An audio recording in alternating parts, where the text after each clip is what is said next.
ನಮಸ್ಕಾರ. ಚಂದ್ರಗ್ರಹಣ 2026 ಈ ರಾಶಿಯವರಿಗೆ ಮುಟ್ಟಿದ್ದೆಲ್ಲ ಚಿನ್ನ, ಅಂದುಕೊಂಡಂಥ ಕೆಲಸಗಳು ಈಡೇರುತ್ತೆ. ಯಾವ್ಯಾವ ರಾಶಿಯವರು ಅಂದರೆ ಈ ವೃಶ್ಚಿಕ ರಾಶಿಯವರು, ತುಲಾ ರಾಶಿಯವರು, ಈ ಮೀನ ರಾಶಿಯವರು, ಈ ಮತ್ತು ಮಿಥುನ ರಾಶಿಯವರಿಗೆ ಏನು ಮಾಡಬೇಕಪ್ಪ, ನೀವು ಅಂದುಕೊಂಡಂಥ ಕೆಲಸಗಳು ಈಡೇರಬೇಕು ಅಂತಂದರೆ ಶೀಘ್ರವಾಗಿ ಈ 4 ರಾಶಿಯವರ ಜೊತೆಗೆ ಉಳಿದಿರುವ ಎಲ್ಲ ರಾಶಿಯವರು ಅಂದುಕೊಂಡಂಥ ಕೆಲಸಗಳು ಶೀಘ್ರವಾಗಿ ಈಡೇರಬೇಕು. 3 ತಿಂಗಳು ಒಳಗಡೆ ಅಥವಾ 6 ತಿಂಗಳು ಒಳಗಡೆ ಅಂತಂದರೆ ನೋಡಿ, ಮಾರ್ಚು 3, 2026 ಖಗ್ರಾಸ ಚಂದ್ರಗ್ರಹಣ ಮಧ್ಯಾಹ್ನ 3:20ಕ್ಕೆ ಗ್ರಹಣ ಸ್ಪರ್ಶಕಾಲ ಸ್ಟಾರ್ಟ್ ಆಗುತ್ತೆ. ಗ್ರಹಣ ಮೋಕ್ಷ ಕಾಲ ಬಂದು 6 ಗಂಟೆ 48 ನಿಮಿಷದವರೆಗೂ ಇರುತ್ತೆ.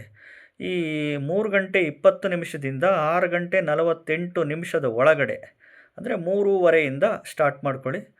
6:48 ಒಳಗಡೆ ಏನು ಮಾಡಬೇಕು ಈ ಟೈಮಲ್ಲಿ ಅಂದರೆ ಮಂತ್ರಗಳು ಹೆಚ್ಚಾಗಿ ಪಠಣೆ ಮಾಡಿ.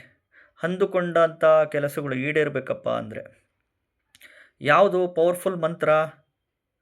ಓಂ ನಮೋ ನಾರಾಯಣಾಯ ಮಮ ಸಕಲ ಕಾರ್ಯಂ ಸಿದ್ಧಿಂ ಕುರು ಕುರು ಸ್ವಾಹ. ಓಂ ನಮೋ ನಾರಾಯಣಾಯ ಮಮ ಸಕಲ ಕಾರ್ಯಂ ಸಿದ್ಧಿಂ ಕುರು ಕುರು ಸ್ವಾಹ. ಓಂ ನಮೋ ನಾರಾಯಣಾಯ ಮಮ ಸಕಲ ಕಾರ್ಯಂ ಸಿದ್ಧಿಂ ಕುರು ಕುರು ಸ್ವಾಹ ಅಂತ ಈ ಮಂತ್ರನ ಗ್ರಹಣ ನಡೆಯೋ ಸಂದರ್ಭದಲ್ಲಿ ಅನ್ಲಿಮಿಟೆಡ್ ಪಠಣೆ ಮಾಡಿ. ಖಂಡಿತವಾಗಲೂ ಅಂದುಕೊಂಡಂಥ ಕೆಲಸಗಳು ಈಡೇರುತ್ತೆ. ಎಸ್ಪೆಷಲಿ ಈ ವೃಶ್ಚಿಕ ರಾಶಿಯವರಿಗೆ, ತುಲಾ ರಾಶಿಯವರಿಗೆ, ಈ ಮೀನ ರಾಶಿಯವರಿಗೆ, ಮಿಥುನ ರಾಶಿಯವರಿಗೆ ಗ್ರಹಣ, ಚಂದ್ರಗ್ರಹಣ ಆದ ನಂತರ ತುಂಬ ಒಳ್ಳೆಯದಿದೆ, ಒಳ್ಳೆಯ ಶುಭ ಫಲ. ಅದು ಒಳ್ಳೆಯದಾಗಬೇಕಪ್ಪ ಅಂತಂದರೆ ಈ ಗ್ರಹಣದ ಸಂದರ್ಭದ ದಿನ ನೀವು ಮನೆಯಲ್ಲನ್ನ ಇರಲಿ, ಕೆಲಸ ಮಾಡುವ ಆಫೀಸ್ನಲ್ಲನ್ನ ಇರಲಿ, ವ್ಯಾಪಾರ ಮಾಡುವ ಸ್ಥಳದಲ್ಲಿ ವ್ಯಾಪಾರದಲ್ಲಿ ಮಾಡ್ತಿರ್ತೀರ ಅಂದ್ಕೊಳ್ಳಿ, ಅಲ್ಲೇ ಕೂತ್ಕೊಂಡು ಕೈಕಾಲು ಮುಖ ತೊಳ್ಕೊಳ್ಳಿ, ಮೌತ್ ವಾಶ್ ಮಾಡ್ಕೊಳ್ಳಿ. ಕೈಕಾಲು ಮುಖ ತೊಳ್ಕೊಳಕ್ಕೂ ಅಲ್ಲಾಗಲಿಲ್ಲ ಅಂದ್ಕೊಂಡ್ರೆ ಅಟ್ಲೀಸ್ಟ್ ಒಂದು 3 ಸರಿ ಮೌತ್ ವಾಶ್ ಮಾಡಿ ಈ ಮಂತ್ರನ ಅನ್ಲಿಮಿಟೆಡ್ಡು ಪಠಣೆ ಮಾಡಿ.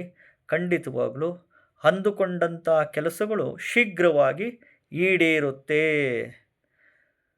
ಖಗ್ರಾಸ ಚಂದ್ರಗ್ರಹಣ ಎಸ್ಪೆಷಲಿ ಮಿಥುನ, ವೃಶ್ಚಿಕ, ತುಲಾ, ಮೀನ ರಾಶಿಯವರಿಗೆ ಶುಭ ಫಲ ಅಂತೂ ಖಂಡಿತವಾಗಲೂ ಇದ್ದೇ ಇದೆ.